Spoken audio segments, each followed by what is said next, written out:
తో కోట్ల మందికి దారి చూపించిన అతనికన్నా గురువెవరు?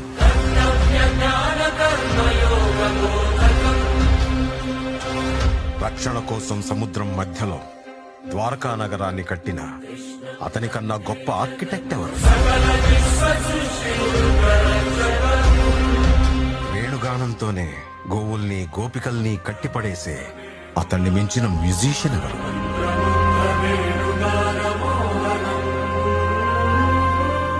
ధర్మం కోసం యుద్ధం చేయమని చెప్పిన అతన్ని మించిన వీరుడెవరు? హోమయాగాలతో వర్షం తెప్పించిన అతనికన్నా ప్రకృతిని అర్థం చేసుకున్న క్లైమటాలజిస్ట్ ఎవరు?